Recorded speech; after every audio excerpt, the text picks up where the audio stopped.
Welcome, friends, it's the MovieFilm Podcast. MovieFilm Podcast, enjoy the show. Zachy and Brian are talking about movies. MovieFilm Podcast on the radio. Welcome to MovieFilm. It's episode 303. I am Zachy Hassan. I'm here with Brian Hall. Hey, how's it going, Zachy? You know, Brian, I'm hearing your voice in my head. Like you sound like an annoying alien who's trying to get me to do bad things. What would make you say that, Zachy? Yeah, just like that. Come on, let's start a fire. Oh goodness, I watched Venom: The Last Dance this past weekend, as did you in the last 24 hours, and the only I've been barreling towards this recording. That's the only thing that's kept me going. Yeah, I don't know exactly what you're going to say, but I think at the same time, I know it's going to be an interesting conversation because I think there's a lot of interesting talking points. I agree to be had. But before we get there, and anything else you want to mention that you've seen recently? Yeah, well, actually, right off the top, I want to mention, as people who've listened to the past couple episodes know, we've launched a Patreon, and the response has been so encouraging and overwhelming and gratifying and humbling. And I just wanted to make sure that right off the bat, we thank all the people who have signed up, and some people right away even messaged us and said, quickest $5 they've ever spent. And that really, really means a lot. And so I wanted to say thank you very much to all the people who've joined us over there on Patreon, patreon.com/moviefilmpodcast. And if you haven't done it yet, what are you waiting? All the cool kids are doing it. Yeah, I mean, as we say, I mean, it's it helps us, of course, sustain producing this show, and also there's a whole lot of ad breaks that we're having to put into this show now that it's kind of out of our control, and so we wanted to offer a version that is ad free, and you can sign up and enjoy that over at patreon.com/moviefilmpodcast for $5 a month. And I have to say, last episode, I really tried. There were some things I didn't want to break up. Like we had, we'll talk about it a little bit more later, but we had a really great listener letters section, and that was something I didn't want ads randomly breaking that up. So I actually was very methodical in the way that I inserted all 11 or 12 ad breaks that we have to put in, and it made me feel good because I was like, all right, I think there's a rhyme and reason to this, but I don't think it's something I'm going to be able to keep up with every episode. So I'm just throwing that out there, and he's letting you know in advance. I don't love it. It's not how I want it to be. But he's standing. He's ahead of the floodgate, just trying to yeah, trying to hold it back. I really do. But as we also say, I mean, the ad version will always be there. We're thankful for the advertisers, and we're thankful that the show is available for people who do want to listen for free. And hopefully, the content will be enough. Will speak for itself and be worth showing up for all that. So, anyway, thank you again. It's been really humbling and gratifying. So thank you again for everyone who's gone over and subscribed. Yes, I concur. Well, to get back to your question, it's been things I've watched outside of the movie realm. I'll say, as I alluded to actually in the last episode, it's been kind of a tricky time over here in Brian's world. And on Saturday, I saw that the band ELO was going to be in town performing at the Forum in Los Angeles. And I was like, you know what? I'm going. And so I saw this kind of thing where, concerts are costing a lot of money these days. And a hack people are throwing around lately is wait till the day of the show. And when there's tickets still available, the prices will go down. And sure enough, I saw tickets for $40 on Ticketmaster, no less. And I was like, $40 right down the road. ELO, I think this is their farewell tour, which I know people do several of those sometimes in their band's lifespan, but I was like, I'm going. And man, I just had the greatest time. It was so awesome. It was like me, myself, and I had a beer in my hand. I was watching them, play Mr. Blue Sky, and I was just singing along. And it was great. So I had to throw that. I'm actually wearing my bootleg parking lot shirt right now. Nice. Yeah. And I've always said, I think this every time I go to concerts, man, I wish someone would make a documentary about the production of these shirts. I am so curious. Who's making them? What happens to them afterwards? Because I know they don't sell all of them. They're like not half bad, and it seems like some thought went into them because it actually has the tour dates on the back. It's not like they just slapped on like a Google image. I am so curious who makes these shirts. I really wish that sounds like the episode of Jeff Goldblum Explains Everything or whatever that show is. Yes, right. Like That's they canceled that show before we got to this episode. If they had like a write-in, send in a letter for suggestions, I definitely would have done that. Well, the two things movie-wise that I'll talk about. One is a little more. I didn't realize till this very moment how name-droppy and annoying this might sound, but I actually it's not name-droppy because this wasn't on purpose, but I had a really celebrity-filled day on accident last week, and it was the day that we recorded our last episode. So after we recorded, I went to lunch with a friend, and I met her in Pasadena where she works, and we were at a restaurant called Paper Rice, and very, very crowded. One of those places where it's very small and the line goes out the door. And so we were seated inside, and the line coming in, I was basically like my back was pressed against the people waiting in line. Anyway, so as we're getting up, I'm like squeaking my way out, push my chair back, and I turn around and I'm like chest to chest with Elijah Wood. And I was like, whoa. And you have that weird thing where you're like, oh, I know you. But did you pick him up and toss him over your shoulder and say, I can't carry it, but I can carry you? That would be amazing. But no, well, I did have that moment though, where you're like, you're literally the guy who was walking through that mud, and carrying Sting or whatever, and like, with the cloak and with Sam and, I'm aware it's a film, but you were in those locations, like the thing that everyone around the world that captured their imagination, that's you. Like, that's like, and then we are like, for some reason in this enormous world, you bump into that person and it's kind of a trippy, I don't know if that makes sense, but it's a trippy thing in my head. It absolutely makes sense. And also he's the boy from Back to the Future too, That's what I was going to be like. You should have challenged him to duck hunt or whatever. Yeah, you have to use your hands. Wild. I was like, dude, he was in 2015 Hill Valley. Like that guy. It's so trippy to me. So that was a good one. And then later that night, Federica and I, there was a test screening for Spinal Tap 2, which for people who don't know, there's going to be a Spinal Tap 2, y'all. And so we tried to get in, and the way that we were waiting in line outside the theater, they had to break the line for these escalators. And so we were at a point where we were the first people facing whoever would come up the escalators. And so normally you show up an hour early, you're going to get a seat. But the people running the show were basically like, this is kind of unique, but the filmmakers have invited a lot of guests. So you may not actually get in tonight. And we're like, oh, well, let's see. So we're standing there in this line right next to the escalators. And as we're waiting, all of a sudden, Kevin Pollak comes up. And I was like, oh, hey, that's Kevin Pollak. And then Rob Reiner, of course. It's Rachel Lee Cook's dad from She's All That. Exactly. Yeah. Usual suspects. I mean, and then Rob Reiner comes up. And I was like, for this freaking Rob Reiner, and it's Meathead. It's well, and then Christopher Guest comes up. Wow. And I was like, that was my guy. That was my boss for like a year and a half. And Federica was like, dude, you got to say hi. And I was like, well, if I've learned anything about Christopher Guest, it's that he would hate that. Like someone, when he's not prepared getting off an escalator and someone like, hey, I worked with you 15 years ago. How are you doing? He'd probably, if he had a turtle shell, he would retreat inside of it.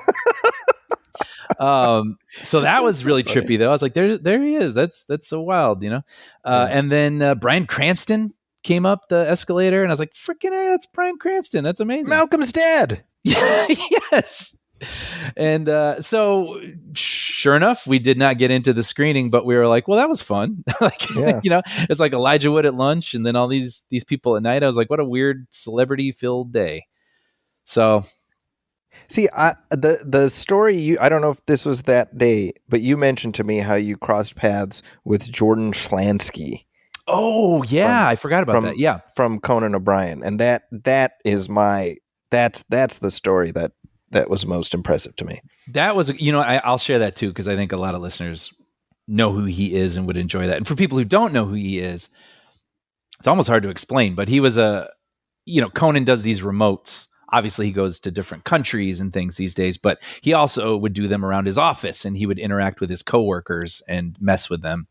And there was this one coworker, an associate producer named Jordan Schlansky, who's just very off kilter, right? I mean, how would you describe him, Zachy? Yeah, it's sort of eccentric. Eccentric, and he's very,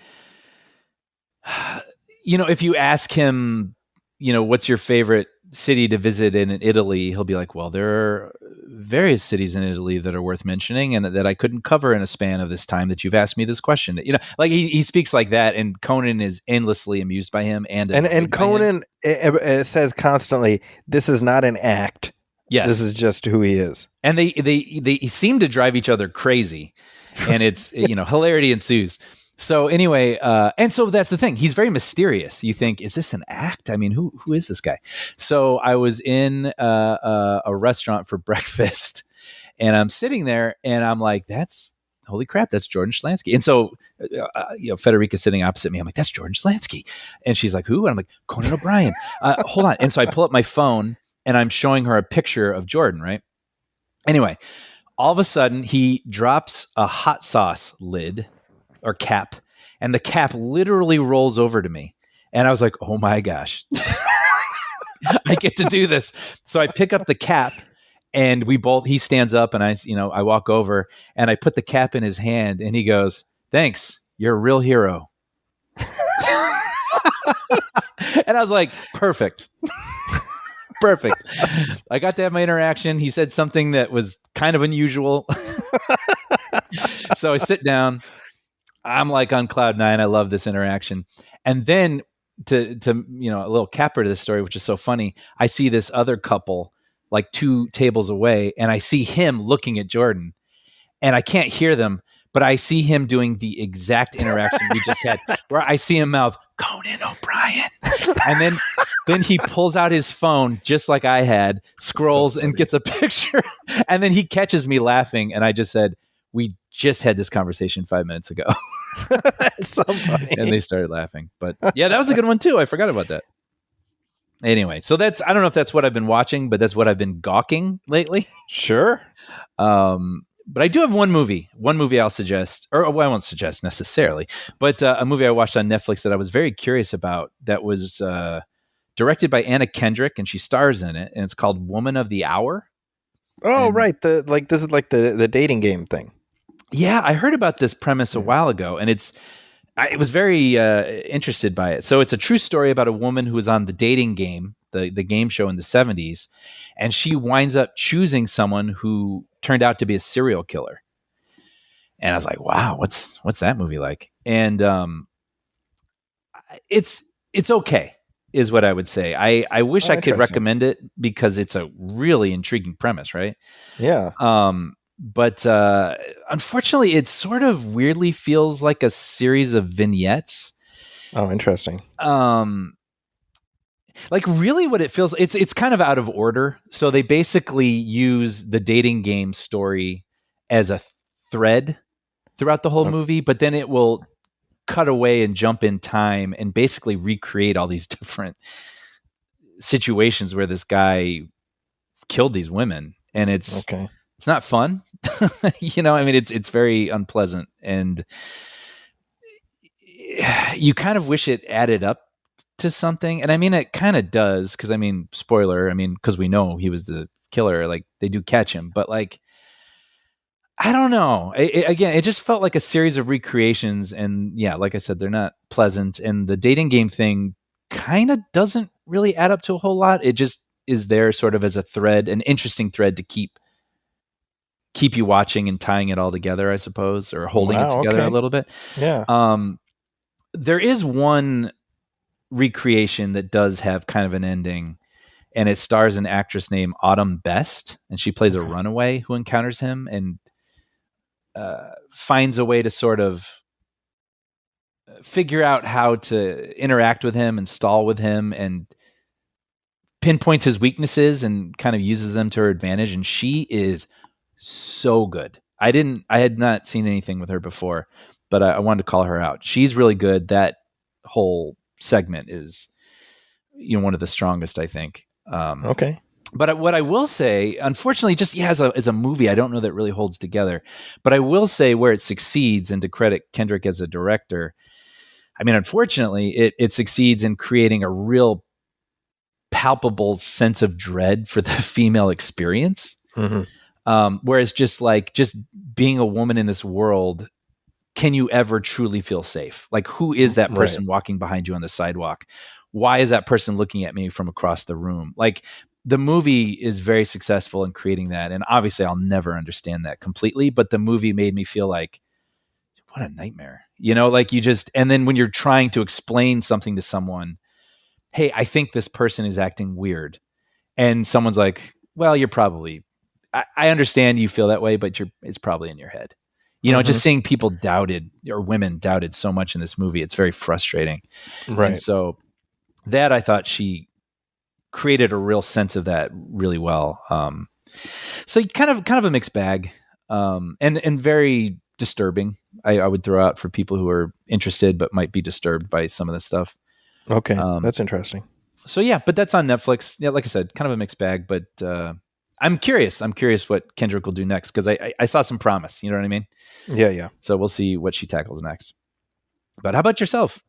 Actually, not a ton. It's been, I'm so, this is like I'm in the thick of it with my semester. So really, other than I told you last time, I'm kind of working through The Walking Dead with the kids. Yeah. But other than that, no movies other than our feature for this week. Okay, great. I mean, hey, it happens, right? Yeah. We do have some listener letters though, Brian. Yeah. And right off the bat, I want to say, we had a whole series of letters last week where people, wrote in and got pretty vulnerable, talking about their lives and just talking about what movies mean to them and talking about listening to the show. And, what was really nice about that was, I know we said it during the episode, but I just found it really brave for people to share their experience, because, it's like often when people say, hey, how you doing, Brian? You want to go, oh, good. Even when you're not good, because either you don't want to share or it's just easier, because you're like, people don't want to hear, 15 minutes of why my week sucked, and yeah. And I was just saying, we said during the show, it was really brave of these people to write in and share these things, because I think they're experiences that a lot of people here can relate to. It was very moving, and I thought about it a lot actually in this past week. And also, a lot of people have reached out to you and I personally, and even on our socials, commenting on how much those letters meant to them. Tyler wrote in response to Mike's message specifically, and he said, I don't know you, but thank you for sharing your story. I have been in the same very, very dark place mentally and emotionally and can relate, although my circumstances are a bit different. So glad you are still here. I hope your life keeps getting better and that you keep healing. And yes, the Batman rocks. And Charles wrote in and said to Tyler, seconding this for so many reasons. Hang in there, Mike. You're not alone. I just have to say, Zachy, I really love it. I really love that people felt like this is a space where they can share honestly, and not just their movie-going experiences in good times, but also in more difficult times.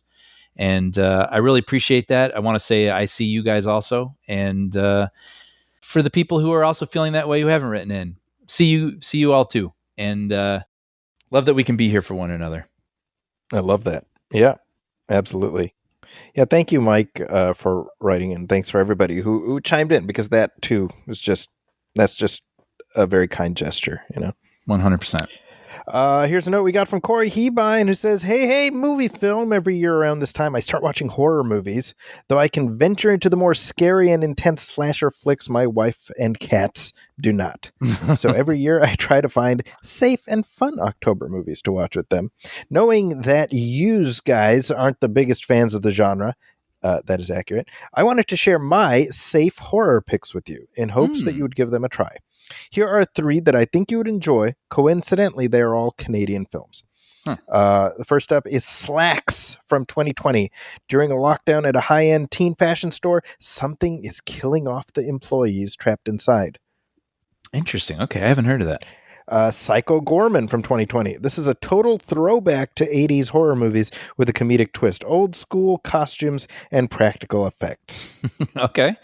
And Fido from 2006. This has been one of my favorite movies ever since it came out. It's a unique take on the zombie genre. Now, that last one I have seen. See, I remember it. I haven't seen it. So that's got Billy Connolly in the main role, and Carrie-Anne Moss and Henry Czerny, and it's kind of this like alternate reality, like alternate history where like a zombie outbreak happened in the 50s, and we like figured out how to deal with it. It's like Fallout, but with zombies. Yeah, it's coming back to me.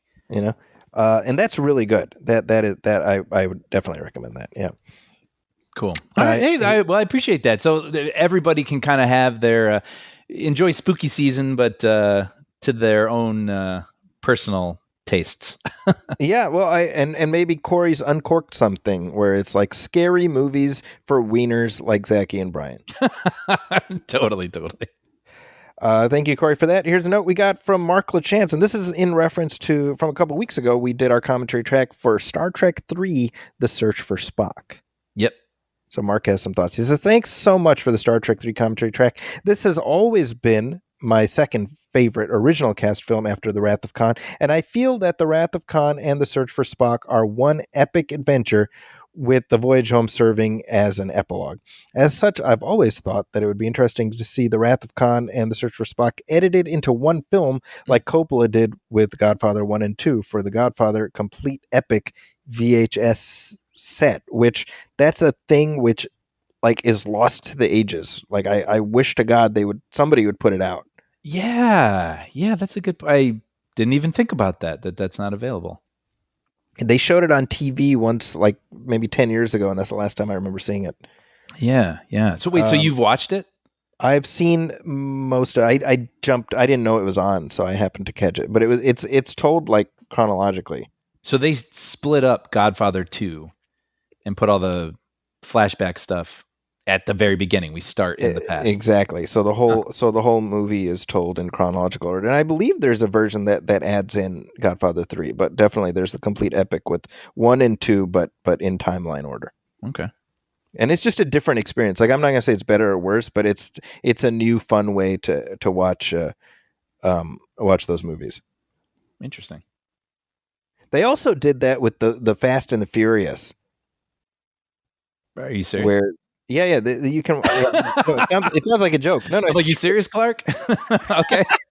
No, they basically took. This was, I think, through Furious 7, maybe, I don't know. It's a few movies ago, but they took them all and they again in timeline order and turned it into like a TV series basically. So it's these like 40-minute chunks. Interesting. That you binge watch. Where's this? Well, it was on Vudu. I don't know if it is anymore. Wow. I had no idea that existed. I just love this is like Marge Simpson in the Chanel dress. They're just like figuring out all the ways of what else can we do here, you know? Well, it makes me think of 2 Quentin Tarantino things. One, there's Kill Bill Volumes 1 and 2, and apparently he has a version that's just one movie called The Whole Bloody Affair. Yeah, which how long has he been talking about that? Come on. Well, it does exist because he plays it at the New Beverly every now and then. Sure. But, releasing it is a whole other story. It's not available anywhere, right? Like, no. Like yeah.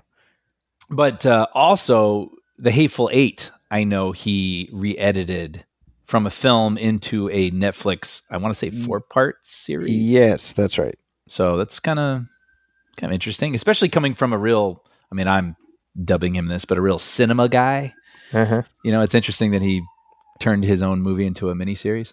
Yeah. But Well, yeah. Mark goes on. I think an edit of The Wrath of Khan and The Search for Spock together could solve some of the logic issues you discussed by cutting to the Grissom discovering Spock's coffin on Genesis immediately after his funeral and then going to the first scene on the Enterprise. In fact, that was how the comic book adaptation and the novelization were sequenced. And like you, I can't understand why they made this change. I don't get it, man. I wish 20 years ago filmmakers would listen to us now. How much better life would be. Mark says, keep the episodes coming. Thank you, Mark, for writing it. And one last note, Brian. Yes. This is from Mark Potter, who, once again, we have our memorable movie-going experiences that people share with us. Yes. He says, hello, Brian and Zachy. First, let me say that since I first came across the Movie Film Podcast during the dark times that was the COVID shutdown, I have enjoyed each and every episode. Yes, I dug my way all the way back to the very first episode and usually fell asleep to the sound of your voice. Is that weird? Sometimes I can't tell anymore. I don't think it's weird at all, No. Mark. Yes. I feel bad that during the height of COVID, you went back and listened to the early episodes, which I can only imagine made you say, "I'd rather have COVID." Yeah, I know. We're not being ironic or funny when we say we do not recommend it, but I'm glad that Mark enjoyed it. Those are like Simpsons season 1, like. Yeah. You know what's funny, by the way? I was just defending Simpsons season 1 the other day, so I can't full-heartedly say yeah. But I still got to, I got to defend our early episodes because it's still our show. But it's like, we were learning, we were figuring stuff. The animation style wasn't set, Okay. You know what? Actually, I completely agree with this because, yes, I do think the seeds were all there, and there's probably some fun things. But I think, the execution may not be great. And there was enough there to keep us going. Yeah. 12 years later. So I guess, we did something right. Yeah. We don't do trivia games anymore. Nope. That was much to your delight, I know. I have to admit, I always enjoyed the trivia, but I know it's... I was not a fan. Yeah. I have too much trivia in my life. I don't need to play games about it. Anyway, Mark continues. The time has come to share a memorable cinematic experience. Plus, I'm currently jacked up on a pot of Death Wish coffee, and it's 10 p.m. Well, then, by all means, and I just want to tell everybody, that's the time to write to us. Yes, exactly. When you're overly caffeinated, please. He says, June 1989. You know where I'm going already, unless you want to pretend that you don't. He says, I was 15 and Batman had been a part of my life ever since I could register memories. By the way, I just want to say, I don't know how many of these we've gotten, but I would say a disproportionate number of them are Batman 89 stories. Yeah. Right? And I love that, I have to say. Me too, because immediately something sort of like E.T., like my heart starts glowing inside myself. Yeah. When people mention that movie. Yeah. He says, it was opening day, June 23rd, 1989. My dad took my brother and myself to a movie theater that no longer exists in Fort Smith, Arkansas. I, of course, was wearing the required Batman logo t-shirt. We found a spot near the back and waited. The lights dimmed. The title sequence started with a dramatic piece of music blasting through the speakers. At first, I wasn't sure what I was seeing on the screen until the camera pulled back to the reveal of the Batman logo. For the rest of the movie, I was transfixed and completely absorbed in a movie that to this day remains my favorite Batman movie. No doubt it's a memory wrapped in nostalgia and memory of time spent with my younger brother and my dad. My dad has been gone almost 2 years now, and one of the many things I remember about him are the times he took my brother and I to the movies. Although he used to say not only did he enjoy the time spent with us, but it also gave him a break from mom, something I didn't quite understand until I was married myself. And isn't that one of the best things about movies? Yes. Think I'll watch Batman 89 again for perhaps the 259th time. P.S. Batman 89 may not be the Magnificent Ambersons, but then it doesn't need to be. I love that. And you know what? That? Yeah, agreed. It doesn't need to be. But but man, does it it's one of those movies that immediately, you just say it. I just think about it and it gives me the feels, Yeah. You and I were on our friends Ray and Ruth's podcast, and I think I said something to the effect of just seeing that logo, not the bat symbol, but the Batman logo that was on all the merch. Mm-hmm. Like that just gets me feeling a certain way, you know. That happens in my Instagram suggested page or whatever it's called. I'll get a lot of that. It'll be pictures of the catalog, the Warner Brothers catalog from 1989, where there's, like people wearing bicycle shorts that have the Batman logo on it and things like that. Um, It's funny because the I already have the Batman 89, the Hot Toys, the Michael Keaton one, and they just announced that they're doing a Michael Keaton Batman Returns one, oh, and I'm like, well, obviously I'm this is happening, you know. yeah. I'm like, I don't even argue with myself about it anymore. I'm like, well, obviously, and so I've cleared the space on my shelf, and now I'm just kind of like, as I'm sitting here, I'm looking at the space in the shelf, and I'm like, because those things you pre-order and then you just wait. Yeah. Well, see, It's I like don't know 2 this, years, but I do want to mention I was out of town. I don't remember even where I was, but a box arrived at my door, and I was like, a box? I didn't order anything. And I got home, picked it up, and I opened it up, and it is a Hot Toys Batman 89 figure. It's gorgeous. And it was courtesy of one Zaki Hassan. And I can't even tell you how warmed my heart was by that. Oh, that's so great! I'm glad you liked it. Oh my gosh, I have it. So I sit in my office here at my desk when I record, and you'll see when you're visiting here in a bit. I love it because it's not with other things. It's just on sort of a table next to a couch, and it's like a glass table, remotes, a candle, and Batman. And I just love it. It looks so good there. I'm looking at him right now. It's amazing. And so that really meant a lot to me. And so I've thanked you, but it's nice to thank you on here as it's relevant. Yeah. The thing about that I was like, Brian will never get this. I was like, I want Brian to have it because I know Brian. He'll be like, no, it's it's extravagant, Yeah, it's kind of not even on my radar. Yeah. That sort of thing. And I think they look great. And when I see your setup, I'm like, oh, these are they're beautiful. They're beautiful to look at. But yeah, I don't even look at them. I don't think about them. And so it's just one of those, that's why it was even more special. It's just something I would have never even thought about. And yeah, my very first, like the first hot toy that arrived in my possession was the Keaton 89 Batman. And I love it to pieces. This was the one.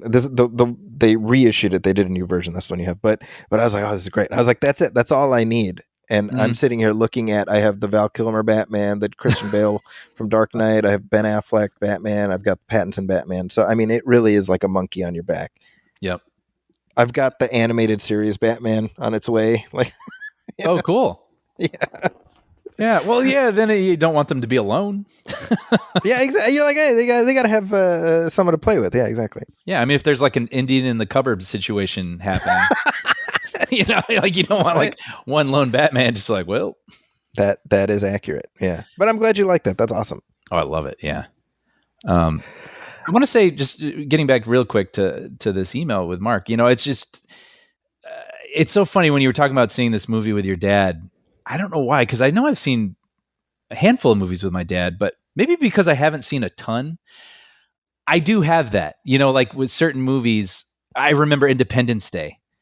And maybe that's just it. Like he'll watch stuff later, or he'll watch it at home, or it's like he wouldn't come see the big blockbusters with us all the time because he just wasn't interested, or, I'd be with my friends or something. But that's why those sort of stand out. I remember seeing Independence Day with my dad, and maybe it feeling more like a me movie or like me and my brother kind of movie. Yeah. And so it was like unique and fun to then walk out with my dad and go like, wasn't it cool when the spaceship did this? Those sorts of things. So I just wanted to say when you were reading that sparked those memories of seeing movies like that with my dad. So I really appreciate him sharing the memory. See, I'm hoping that's something that my kids are look back on with some degree of fondness. I mean, Lord knows we go to enough movies together.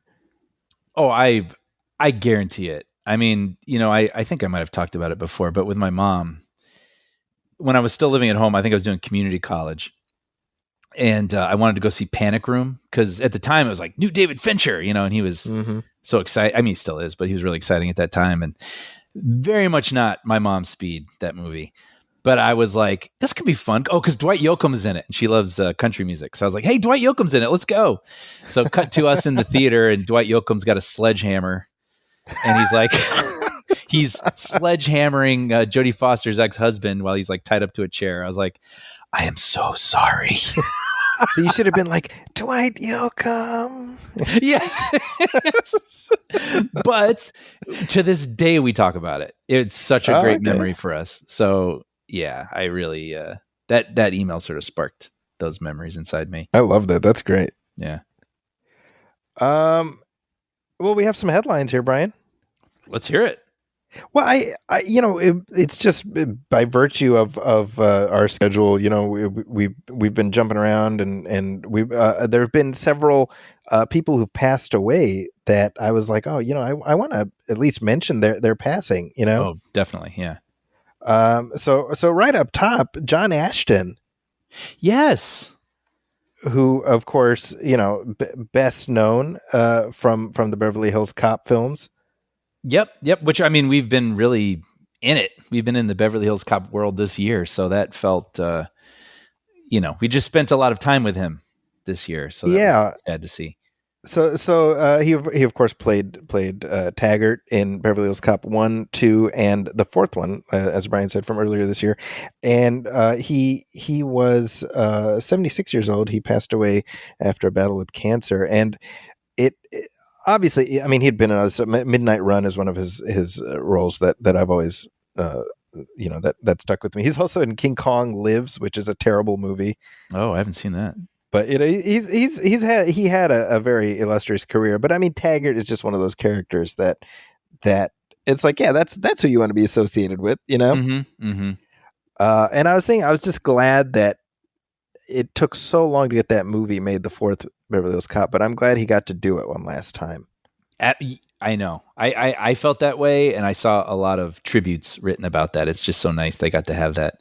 It's funny thinking of him as that character too. What's so special about that character is you could almost see, especially him. I mean, just sort of his gruffer demeanor. You could see him almost being a foil, an antagonist in opposition to Axel Foley. But what's so cool is that those people become pals. Right? That's right. Or well, him along with Judge Reinhold's character. And it's like, instead of just having, it's like, well, Axel's this Bugs Bunny jumping around, and then you have the guy with the mustache and who's bald and who's like, that's not my way. You can imagine that version of that film. But what I love instead is that they find their commonalities and they grow to really love one another. And I think it's in part 2 where you see a picture of them on a fishing trip together. Yes, and you're like, that's right. That's what makes this stand out. That's what makes this unique and special. And you have to give it to John Ashton for being able to portray that, where he is gruff and he is in an opposition to maybe some of Axel's tactics, but he loves the guy. So there's the gruffness and there's the warmth. And I think that's what makes that character really special. And I mean, that's what makes John Ashton so special.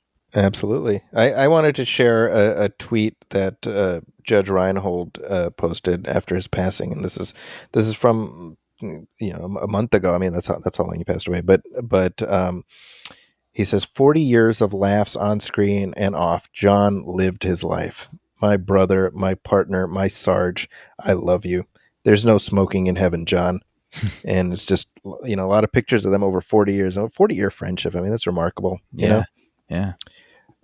So John Ashton, he will be missed. Another real, just one of these presences who's been around so long. You're kind of like, God, no, he'll be here forever. Was John Amos?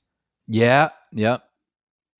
This, we just earlier this year we did our Die Hard 2 commentary. Mm-hmm. Mm-hmm.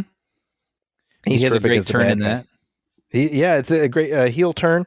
Yep. And of course, he was, he was on Good Times. He was in Roots.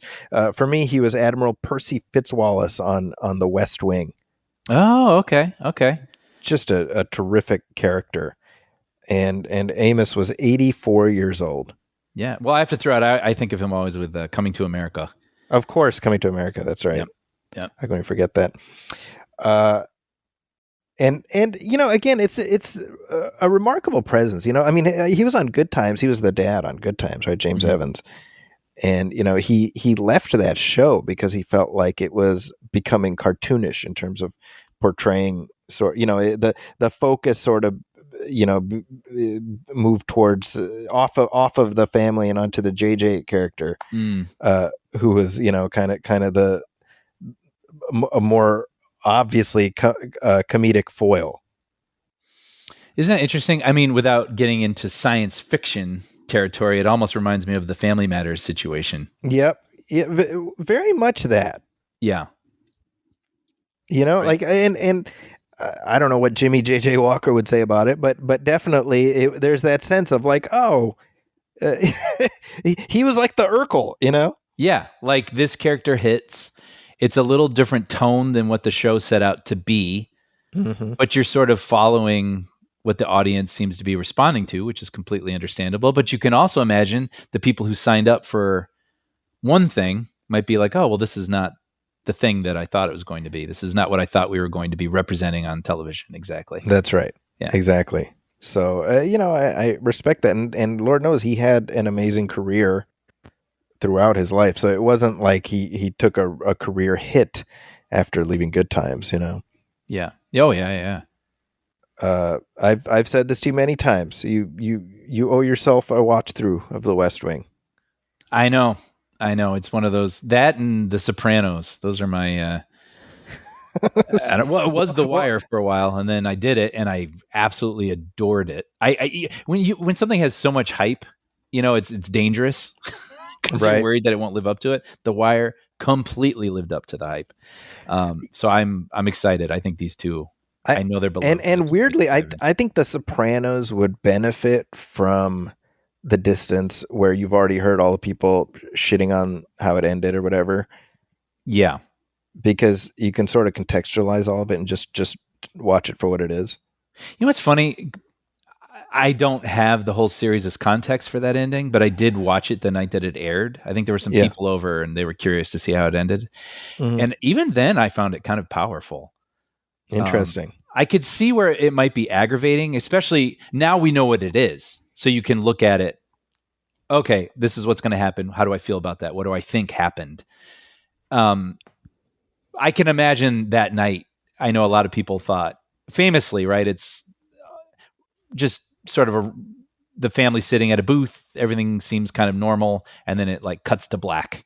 Well, there's a lot of escalating tension going on that seems like what's going on. And then it just cuts to black and then stays that way for, about a minute or something. And then it goes to credits. So I can imagine that night when you're like, is there going to be a big blowout? Is there going to be a catharsis? Is there going to be whatever? And then just seeing that and thinking, is my TV broken? Like, but the confusion was probably frustrating. Yeah. But now I'm like, man, what an ending. I mean, you got to assume he was killed, and that's it. Like waiting in the booth for his daughter, families joining him one by one, and then black. Yeah. That's the end of Tony Soprano. I think there's something kind of powerful about that. I think so, but I you can understand why that wasn't the catharsis people wanted at that moment. Yeah. I hear a lot like Lost is now 20 years old, right? And wow, people who watch that show now, I don't hear the same amount of bitching and moaning over the ending that there was when it happened. Yeah, that's interesting. You know what I will say? I think my brother was talking about this recently, where it's now with shows on streamers and there's less rules or, you can be like, okay, I want this show to be 10 episodes. Actually, that might be like a budget reason more than creative, but they're not forced to do 22 episodes a season. And I know that was that's a huge talking point with Lost, where the writers were like, we don't have this many stories in us. We want this thing to end. We know where it's going. Yeah. And it got a little bloated. and right. and maybe for that reason, it isn't as revisited as it might be Mm-hmm. for a Yeah. show as beloved as it was. Because I think my brother was saying, like, I would love to show. Oh, because to his wife, he was like, I'd love to show it to my wife. But I do think, I remember there's like a couple seasons in the middle where it starts to spin its wheels a little bit, and I don't know that I want to do those again, and that's kind of a bummer. I agree with that, but I also think being able to binge it doesn't feel as wheel spinny, I can see that. So Yeah. I'd say, hey, give it a shot. Yeah. Yeah. That's my feeling on the matter. Yeah. I mean, I remember loving it when it aired. Personally, I always liked the ending, and I know I found I don't think it's perfect. I don't think it's not a Breaking Bad level. Breaking Bad is just like a unicorn. Like when we say perfect show from beginning to end, that's Breaking Bad. Yep. And it's part of it's a short list, Yeah. Yeah. And I don't think many shows live up to that ending. But I think for what it is, I never had a problem with the Lost ending. Yeah, I don't remember hating it or even really disliking it. I don't know. I'd kind of like to go back, to be honest. Yeah. Similar to what I'm saying about Sopranos, even though I haven't seen it. It's like, well, now that I know what it is, right, let's watch it on its own terms and in a way, what the writers were trying to do, and see how I feel. I agree. Give it a shot. One last passing I wanted to mention, Ron Eli is gone. And I know Brian, I'm sure you're like, who's Ron Eli? Yeah. So Ron Eli was my Tarzan. I just Googled him. Yes. Yeah, there was a Tarzan television series that aired in the 1960s. Remember, I was a kid in the 1960s. Yeah, that's right. Oh, people didn't know. Yeah, I'm a Highlander. You didn't know that. Yeah, exactly. I watched reruns of this show all throughout my childhood. In Saudi Arabia, they used to show it on TV. Oh, okay. Oh, wow. Okay. And it was, it was like 60 episodes in, 1966 thereabouts. And it's just, they say, like, with all these characters, the first one you see is who you just imprint on, like a baby raptor. So for me, Ron Eli, he had the physique, the personality, everything. That's when I think of Tarzan, that's what I think of. Yep. And I don't think he ever hit those heights again. But if you look at, if you Google him from the 60s, I always say this, like if they had turned Planet of the Apes into like a television series, well, they did later, but like that first movie and just made it a series, like here's Taylor, like Ron Eli would have been the Chuck Heston character, Got it. He has that look, he was also in the 1970s. He was in Doc Savage, the Man of Bronze. And you're at least familiar with the name Doc Savage, right? Yes. Yeah. Right. And he's the only one who's ever played Doc Savage. Wow. And that's, he gets to have that little piece of history. Also of note, he was in an episode of the Superboy television series, the syndicated show from the late 80s. And he played an older Superboy who's retired. So therefore he also played Superman. Man. Wow. Right. So he played Tarzan, Doc Savage, and Superman. Obviously, he had a career far outstripping that. But certainly for the purposes of this show, I'm like, that's a nice little hat trick right there. Absolutely. I mean, he would crush it at conventions. That's exactly right? it. He was part of that generation of actors. That's just, they're leaving now. It's like it's tough to reckon with. He was 86 years old. Died actually the same day as John Ashton. Oh wow. But three legends in their own way. They will be missed. Yeah, no, I'm glad you mentioned him, because I'm not familiar with his work, but now it makes me want to dig in a little bit. I mean, Tarzan's not a character I've really spent a lot of time with. Books, TV, movies, whatever, and like a funny bit of trivia actually about where I live for people who aren't in California. I mean, there's a city called Tarzana, and it's just down the road from me, and it's literally named after Tarzan. Wow. Yeah, because the city was built on property that was owned by Edgar Rice Burroughs. So it was No named kidding. after Tarzan. Yeah. Tarzana. Wow. Yeah, Tarzan's a great character when it's done right. I think I mentioned to you before that film from like 10 years ago with Alexander Skarsgård and Margot Robbie. It's grown on me. I've grown to like it in the same way as like those, our old timey superhero movies that we talk about on this show. Kind of those 90s era. Yeah, it feels like a throwback to the 90s era of 1930s set superhero movies. And I've been enjoying those. So yeah, that's definitely something I think. I know there's going to be the right night for that I'll have to throw that on. I would be very curious to hear your thoughts on that. Yeah, I definitely agree. You have to be in a certain headspace, but I think it's an enjoyable. It's a lark. Yeah, I mean that sometimes I'm in the mood for that, and it's harder to come by those sorts of things these days, I think. So. And just wanted to mention this. This is literally, as we are recording this, crossed my radar. Brian, I don't think you even know this. Terry Garr has passed away. Oh, no. Yeah. She, of course, Oscar nominee for Tootsie. She was in Young Frankenstein. She was Phoebe's mom on Friends. She was in Mr. Mom with Michael Keaton. She was in Close Encounters of the Third Kind. Yep. She was 79 years old. She was also back in the 60s. She was in an episode of the original Star Trek in a nested pilot episode that never went to series. But oh wow, she's been around for that long. So definitely a legend, and definitely these are people who are very familiar to us. So it feels weird, or like kind of what I was saying earlier. Like it's just this is like these circles are getting closer. You know what I mean? Yeah. Oh no. Yeah, loved her work. She seemed just really delightful, honestly. Yep. She was a lot of fun on David Letterman in the 80s. Yep. Oh, that's right. Yeah. Yeah. Young Frankenstein, of course, hilarious. Yeah. Wow. Well, I'm glad we got to shout her out then this episode because loved her. Love her work. Gonna miss seeing more of her. Yeah. Let's take a short break. We'll come back and talk about this week's new release. And we are back, and you know who else is back, Brian? Who's that, Zaki? Why? It's Eddie Brock and his wacky parasite Venom.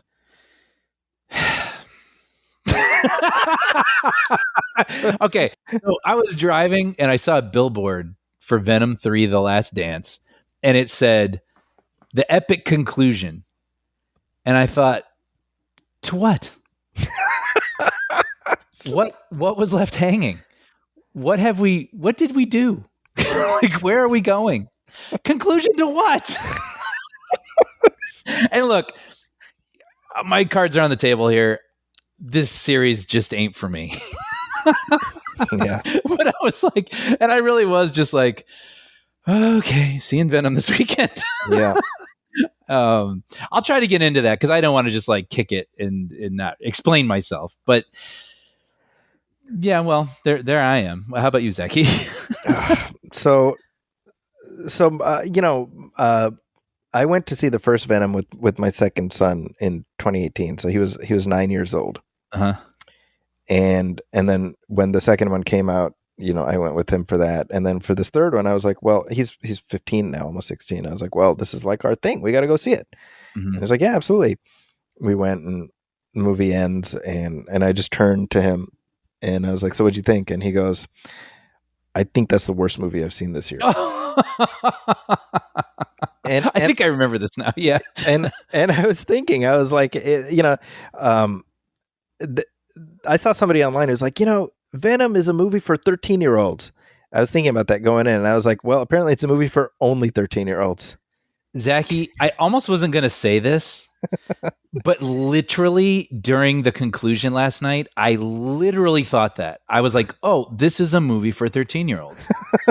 And to be fair, that's the thing. I'm going to be honest about my feelings on this, but I fully trying to see, in the Avatar way, I see you. The people out there who do love this, or they love the character, or they do enjoy this despite certain things about it. Dude, I'm so glad. And I really mean that. For the 13-year-olds and the 13-year-old inside us all. But like, man, these movies just are not for me. And we have a lot of specifics we can get into, but right off the bat, I wanted to try to articulate why instead of just saying I don't like it. Yeah. And here are the maybe the two biggest things for me. The thing that I do love about the movies, all three of them, including this one, is I love the buddy situation Yep. between Eddie and Venom. 100%. It's so fun, so funny. Venom is really funny.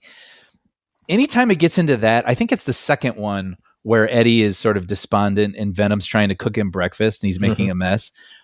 I remember that to this day because it was so funny. Yeah. But that's it. And I wish there was more to hang on that. I think a huge problem is Eddie, played by Tom Hardy, never feels like a real human being. Yeah, right. Like that's his reactions are not normal reactions. And I'm like, is it because he's possessed? He's not fully acting human? He's like that before. He's even before Venom shows up.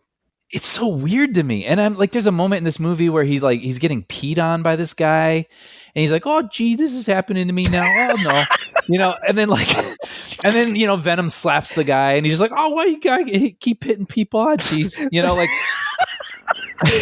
And then there's a moment where he's in the back of this van with these hippies, this family, and he's just like, "Oh yeah, I don't like that. I don't like singing. I don't like singing very much." It's a pretty good impression. I'm like, I really wanted and then there's a little boy who's sitting next to him who offers him a chocolate bar. I'll get more into that moment because actually that was my favorite moment of the movie.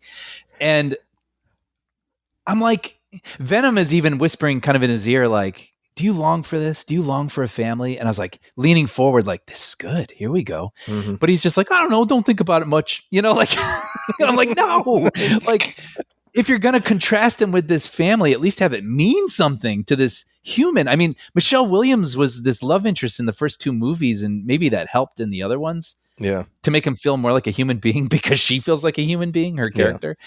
But man, I was like, he does not feel like a human man in this movie. And that's a big problem, I think.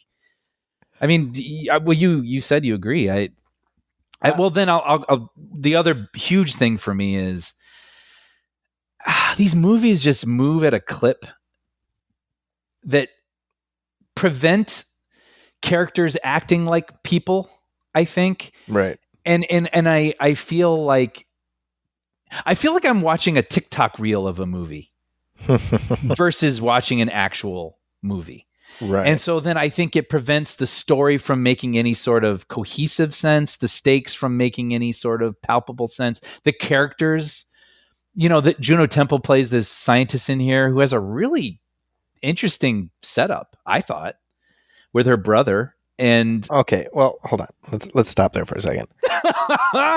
Yes, because what happened there exactly? Like they hit fast forward on the character development. Yes, but that's a good seed. Like, it's really sweet. Like I mean, is this a spoiler? I don't think so. Like, she basically, it's like she, you see her and her brother as kids on the sand, and he really wants to be a scientist and is into Area 51, and then they're holding hands running away from a storm. She gets struck by lightning, but it passes through her body and kills him.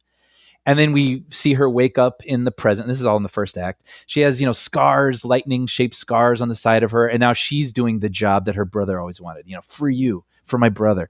That's good stuff. The end. Like, that's it. That's all we get out of that. Like, we don't really get to see her think about that or reckon with that or be conflicted about anything. Or have that moment inform, like, in a broader sense, inform the story and have it connect with Venom in some way. Or No, you're saying it better than what I was saying. Exactly. Like, have it mean something and mean something to the story. Cause that's a rich setup, And so I think then you just can't help but feel, again, like I'm watching a movie, not on fast forward, but like I said, like a chopped up TikTok reel of a movie. And so then you're like, well, then what? I don't know. And then if I can't even feel like the main character feels like a real person, then I can't get on board. So okay, so the movie starts, and we are shown this other planet, I think. Right, or a realm? Is it a realm? Don't they say it's dimension. Not a planet? Yeah. And we see this guy sitting there whose mouth never moves. Yeah. And I think they shot it that way deliberately so that they could just VO whatever they needed him to say. Sure. Something codex. Yes. And I'm like, okay, so we're just doing like Man of Steel crib notes, Yeah. Oh, yeah. You're right. right? So that character is Null, Null. I had no idea. See, this is the downside of having jumped off the comic book train a while ago, where I'm out to sea with some of this stuff. Yeah. So I had to wiki that shit, and it's like, oh, he's like the creator of the symbiotes, and he's like a bad guy on the level of Thanos. And I'm like, you could have fooled me based on this movie, because the whole movie is like, Null is coming. You got to watch out. Null is coming. We got to get your shit together. Null's coming. Yep. And then Null doesn't come. The end. I know. He was null and void, if you will. That's good. But you know what's so funny? He even says to his little minions, he's like, if you succeed in, getting this codex and releasing me, I'll reward you by letting you live. Right. Which sounds very threatening, but I was like, well, then maybe we won't do this. Yeah, like, I had that exact thought. Yep. It's like what? It was like a line that sounds good on paper till you think about it for 2 seconds.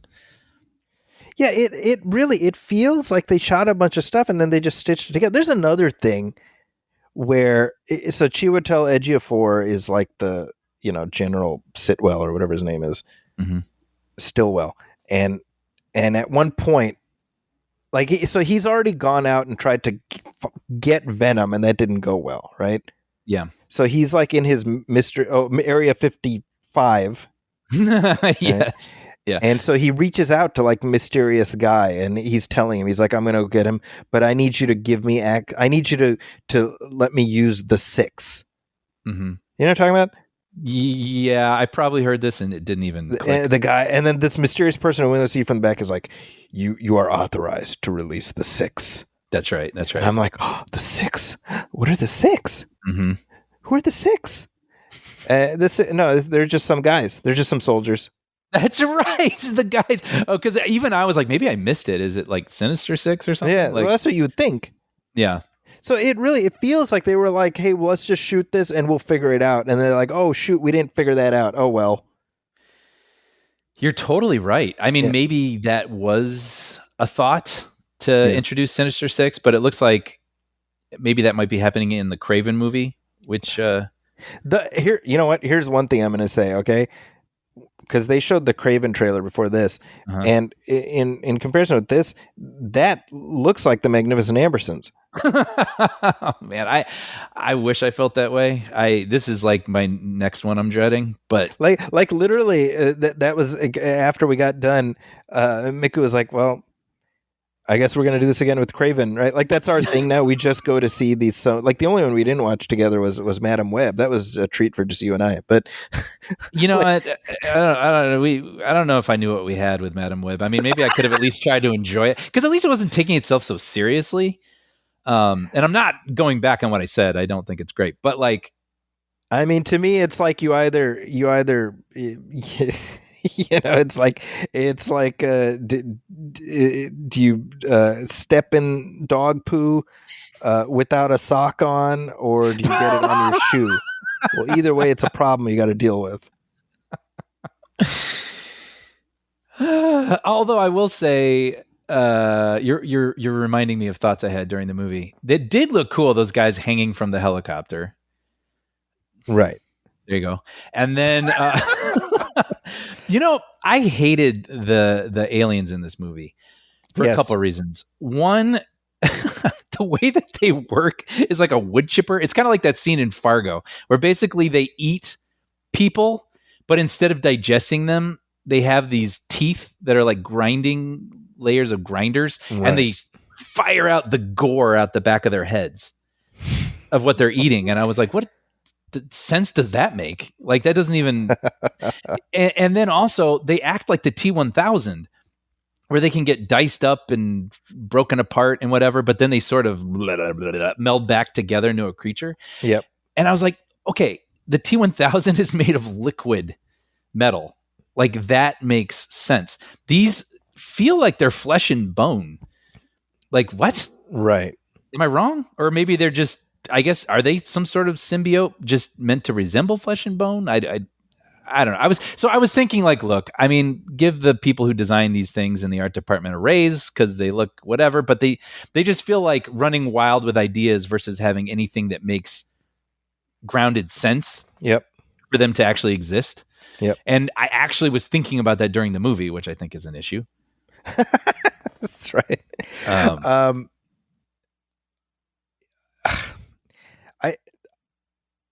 I don't know what we can do spoiler wise.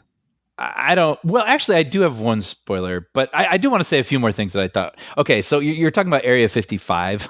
So Yeah. I love at the beginning. Area 51 is being decommissioned, and we see our characters driving onto the base, Area 51, and there's these giant vats of acid. They're just dumping acid on things to destroy them. And Right. look, I'm willing to be proven wrong. Maybe that actually exists, but I was like, that does not look safe. Right? Like just out in the open, like put these things underneath. Let's just drop this crazy acid that can melt metal and just plop, and there's splashback going everywhere. Right. I thought that was crazy. But of course, that's Chekhov's vat of acid splash for later in the movie. Which I did like, and I guess that could be the spoiler later, but I did actually like that moment. So to be continued. But then this really stood out to me. So then you have Juno Temple, her character, and Chiwetel Ejiofor, like getting in this elevator going below Area 51. And they're like, well, now that Area 51 is being decommissioned, at least we have this thing underneath, which no one can find and can't be destroyed. And I was like, what an odd thing to say to your coworker. It's sort of like showing up to work, at an insurance company and being like, well, getting an escalator or an elevator with your coworker and be like, well, lots of people need insurance. Good thing we work in this glass building that provides all sorts of insurance services to the good of people in our area. And be like, yeah, I know, Jeff. Yeah. I work here with you. Yeah. Like, it was just so weird. I don't know. I mean, I get it. Exposition is a necessary evil, but it's also like, it really stood out to me. there's ways to do it that are less egregious. And there was another moment too where they're going into a decontamination thing, and Juno Temple's character, I can't remember her name. I'm sorry, but she was like, "Yep, me and my brother sure loved alien movies when we were kids." And then they like just move on. Yeah. And I thought, what? Like, why? I don't know why they did that. It almost felt like they were sitting there being decontaminated and they had to say something. Right. And I don't know why they said that. I don't know. Anyway, I'm sorry. I feel like, what do you got? What do you got? So a couple of things. I happened to, my third kid, he watched the first two movies over the weekend. And he happened to be watching Venom: Let There Be Carnage the morning that I watched this. So I just dipped in and caught, whatever the last 20 minutes of it. And I've said this before. You could put a gun to my head and I could not tell you what that movie's about. All I remember, is the breakfast scene. Yeah. And I do remember the way Woody Harrelson says, carnage. I remember him being in it, Yep. And so the movie ends, or it's somewhere in the third act, about that cop character being, possessed by a symbiote. Yes. That's the second one? Yes. Okay, yeah. And had I not happened to see that moment, I would not have remembered it at all. That makes me feel better, because when he was shown, it was sort of like, remember this guy? And I was like, no, I don't. Yeah, that was exactly my point. I was like, they put so much weight on it, and it doesn't end up amounting to much in terms of that character being in the film, Right. But the broader point is the Act 3 culminates in this thing where you've got all these other Venoms, or whatever they're called, right? Because Venom is only our guy. And they're all teaming up or something. And I'm like, well, first of all, I thought they've made a big deal about the fact that achieving symbiosis is very difficult. We had the same thoughts. It sounds like I was like, I remember that. Yeah. Yes. Yeah. Sorry. Yeah. Like that was a big thing that Eddie achieved it and nobody else has been able to. But I'm like, well, it seems like everyone and their cousin is just lining up and these things are just, giving them all powers. And then the Yeah. other thing is just in a broader sense, I'm like, this doesn't mean anything. It's all just digital noise because they're all the same. They all act the same. They look the same. They do the same stuff. Yeah.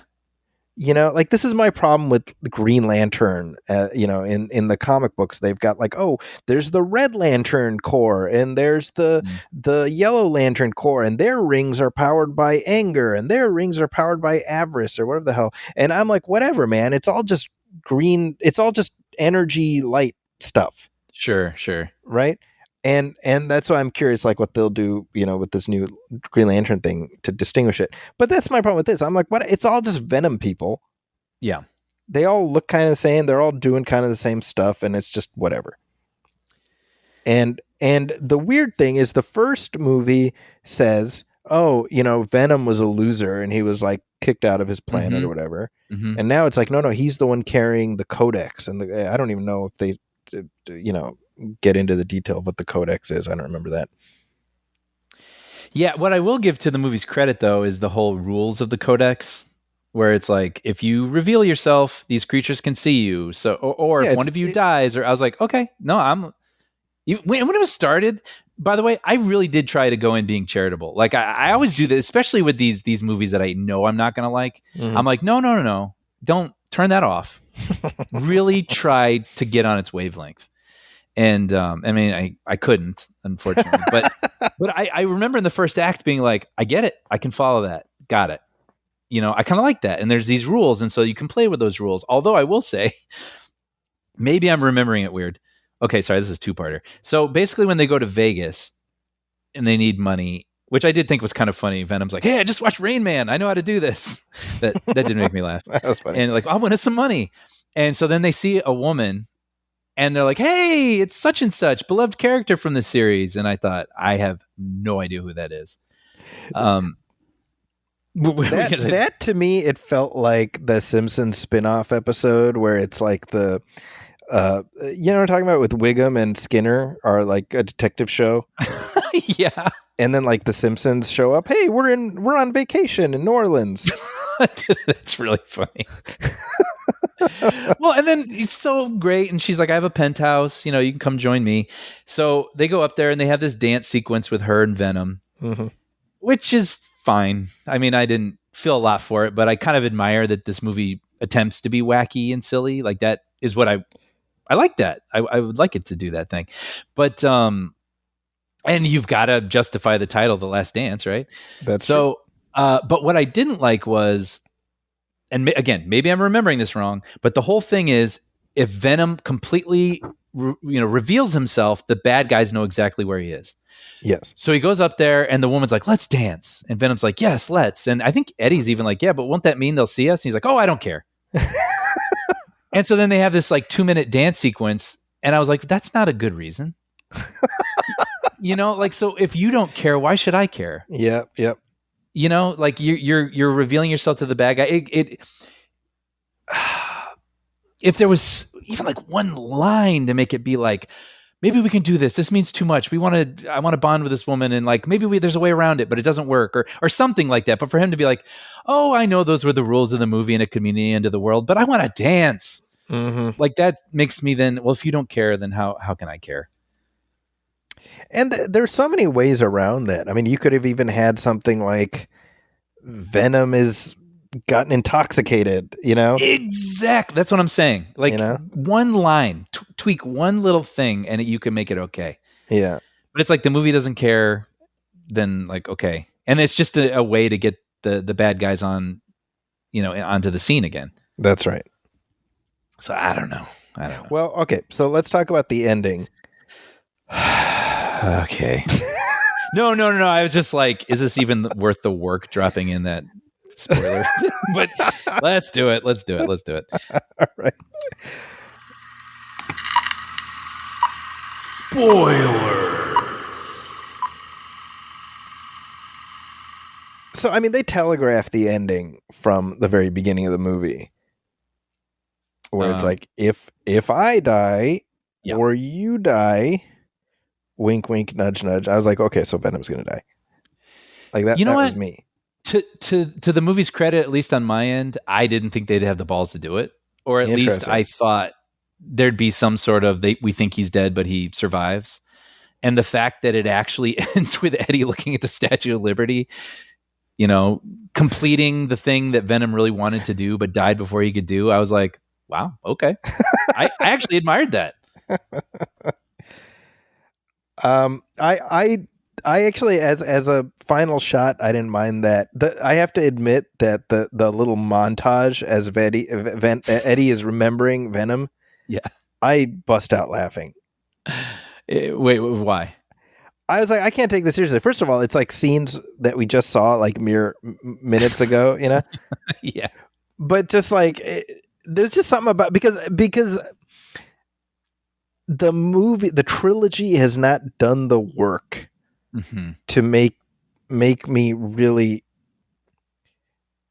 buy into this partnership, this Riggs and Murtaugh team.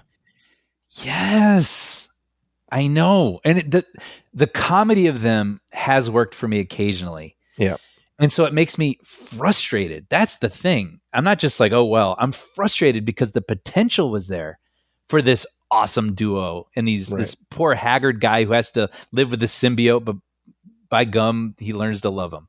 Right. That's a good movie. I agree. And you're right. It's really punctuated by that montage where you're like, A, I don't remember this, and B, I don't care. Yeah. Yep. Yeah. So then, oh, you know what? We totally talked past this. What? The movie starts by retconning the whole MCU portion of the story. Oh yeah, I forgot about that.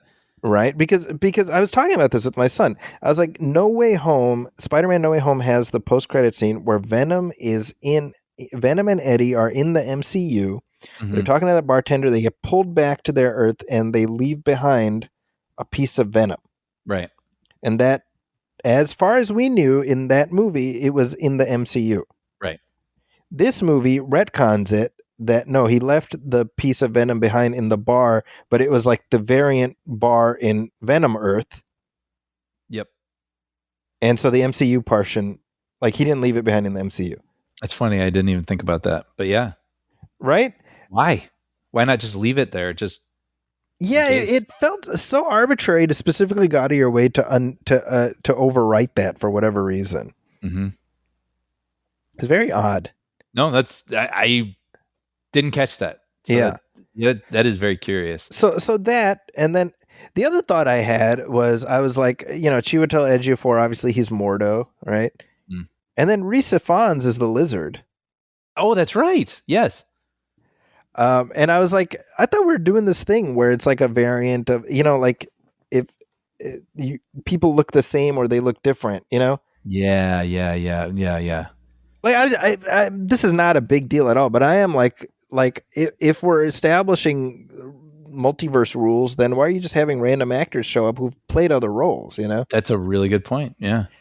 And again, I want to be clear. I'm not nitpicking. I don't care enough, but it's just an observation. No, yeah.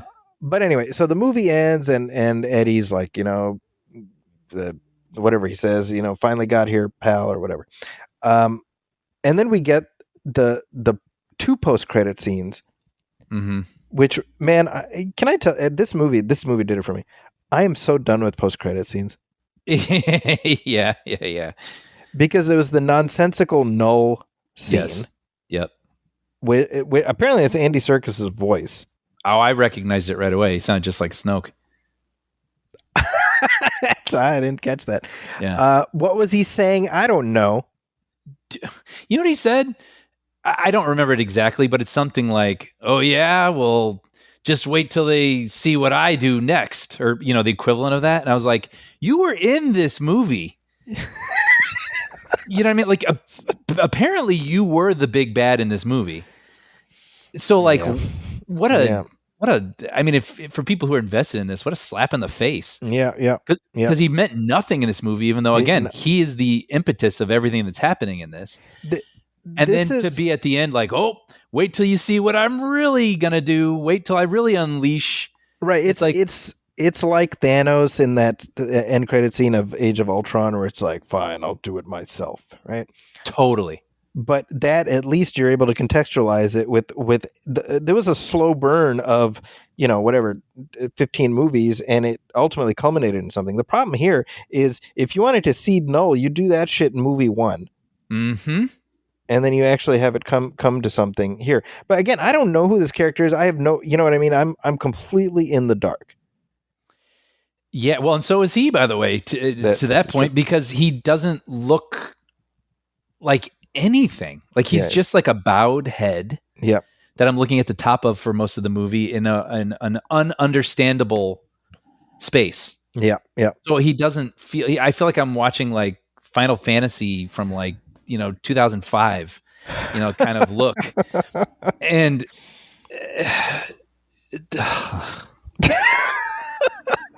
I just feel like, again, and I know so many people are saying Joker 2 felt like a slap in the face. By the way, raised in my estimation after watching this. I actually thought about it. I was like, Sorry. whether or not I know a lot of people are saying that movie spits in the face of its fans, and maybe it does, but at least it has a point of view, and whether you like it or not. Well, let's not relitigate that. I mean, it's just saying this guy was nobody all along. Like this bad guy makes no impact, even though he is the one pulling the strings in the movie. And then to be like, wait till they, just wait, fans, wait till the next one to see what I really am up to. It's like, no.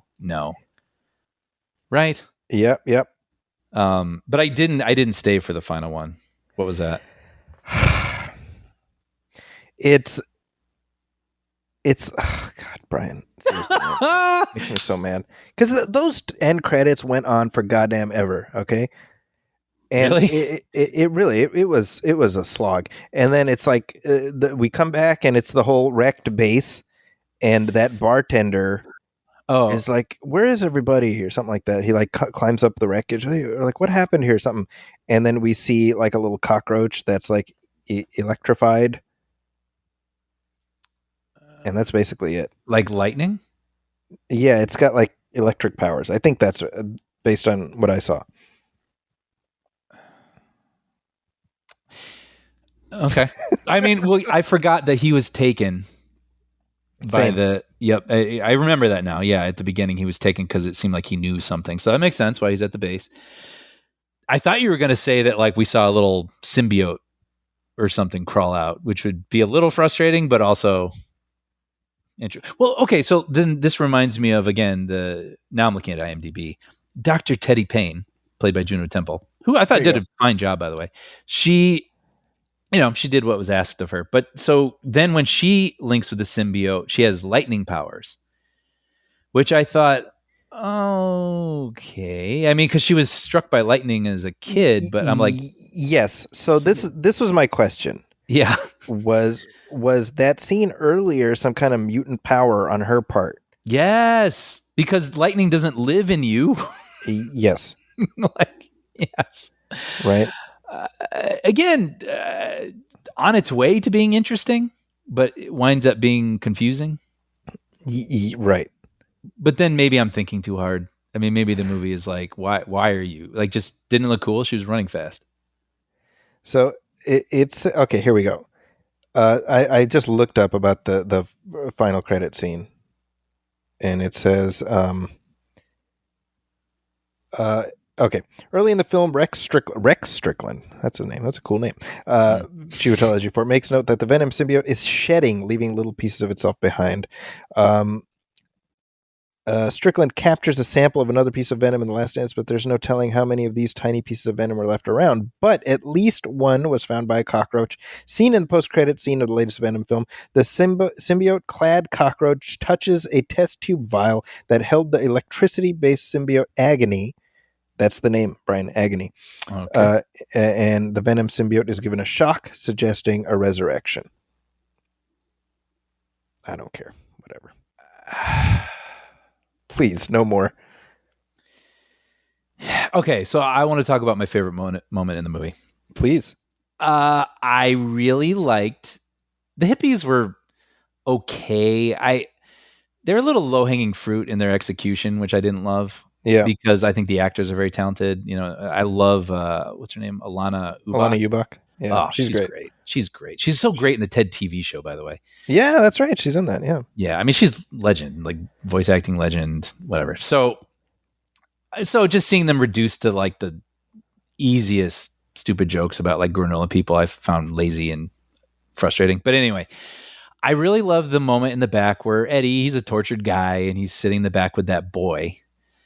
And then the boy offers him the candy bar. Right. And then Eddie's like, oh, yeah, you know, my friend loves chocolate. I'll give that to him. And then there's and then the kid doesn't want to see an alien. His whole family is excited to see aliens, save for the daughter. But he's like, I don't want to see one. So Eddie kind of comforts him. And then cut to the family breaks into Area 51, which, by the way, if they got killed in that melee, that is their own damn fault. But anyway, so then the boy who didn't want to see an alien sees Venom. And I wish they had pushed this a little more because he didn't seem scared enough to me. Yeah, but I agree. I would have loved for him to be trembling and then to have happened what happened, which is Venom going, hey, thanks for the candy bar. And then the boy is comforted. I was like, that's a good moment. Mm-hmm. Yeah. That was a great moment. I wish it had been in a movie that actually, could get more out of those sort of moments or have more of those moments. But I have to call it out. When that happened, I was like, that's good. I like that. That was nice. Okay, so there's one. There's one. But did you notice too, when I think the family, this is after all the melee or during it, and the family is watching on, and I think they're worried about Eddie or Venom or someone, and the dad's holding the kids, and the boy is crying. Did you notice him? No. Dude, that kid was like, he showed up. That kid is like, I don't know, maybe like 8 years old or 7 years old. And he, like, the family's like, oh no, I hope Eddie's okay. And then that boy was like earning an Oscar with his crying. And I actually felt bad. I was like, that kid is, he's in the wrong movie. He's in the wrong movie. Yeah. That was pretty good. Anyway. Shout out to I saw you. I don't know his name, but I saw you, man. That was good work. Well, okay. There it is. There it is. Yeah. The Venom, The Last Dance. Is it The Last Dance? One can only hope. I need Sony to end this misbegotten experiment of this Spider-Man universe without Spider-Man in it. It's stopped being amusing a while ago. Yes, or at least this iteration of it, and maybe like it's not uncommon now to just wave your hands, start over, and like, I don't know, man. Like I said, it frustrates. That's the thing. It's not enough to just not like the movie. You're frustrated because you see some potential in it, and I really do think there was potential for the Eddie Venom buddy movie, as you said. Right. And so that disappoints me. And so I'm like, well, if they try it again, I would love them to put some more care into it, or I don't know. Maybe they're making the movie that they think kids want. Maybe they're, maybe this those 13-year-olds are going to love it. Yeah. So maybe this isn't for me, and it's not worth it. What I put on social media is, well, it looks like Tom Hardy had fun at least. Yeah, sure. He's playing something, he's doing something. He seems to be enjoying himself. So God bless. Yeah. Yeah. Which, by the way, so I guess it underperformed this weekend, but it's doing well globally. Right. Underperforming is a relative term, because I think it cost this is one thing you can say about Sony. They keep their budgets in check. So I think relative to how much they spent, they'll probably be fine. Yeah, I think it was $120 million budget, which for this sort of thing, amazingly, that's on the lower end, I guess. Yeah, exactly. Relatively speaking. And it did $175 million global. There you go. I think it did 50 here. Yeah, that's right. There. So it's about half of what the first one opened to. Yeah. Yeah. Well, I mean, again, if we're going through kind of a sorting right now where people are reorganizing their priorities in terms of comic book movies, that's not the worst thing in the world. Yeah. Yeah. But if you disagree, chime in, let us know your thoughts. Yeah. You can email us at moviefilmpodcast@gmail.com. You can also hit like on our Facebook page, facebook.com/moviefilmpodcast. If you want to sign up for our Patreon, Brian. Well, you can do that for $5 a month. You can sign up and subscribe at patreon.com/moviefilmpodcast, where you'll get all of our past commentaries ad-free, and you'll get every episode and future commentary absolutely ad-free. So a little smoother experience, less cluttered with ads, and helping us put on the show. So there you go. If you're looking for me online, you can find me on social media at Zacky's Corner, ZAKIS Corner. Also at the San Francisco Chronicle. I have a piece up right now celebrating 25 years of The West Wing. So give that a look. And Brian, you've got your various goings on. Oh yeah, Puppy Dog Pals always available on Disney Plus. I'm actually looking at 2 little action figures of Bingo and Rolly right now, smiling at me, making me happy. And then Young Jedi Adventures. Actually, I have little nubs over here too, looking at me, making me happy. So Young Jedi Adventures airs on Disney Junior and streams on Disney Plus. There you go. And as always, if you like what we're doing, please go to Apple Podcasts, leave a review, leave a star rating. Every little bit helps. This has been Movie Film 303. We'll catch you next time. Thank you, folks. Welcome, friends, it's the Movie Film Podcast. Movie Film Podcast, enjoy the show. Zachy and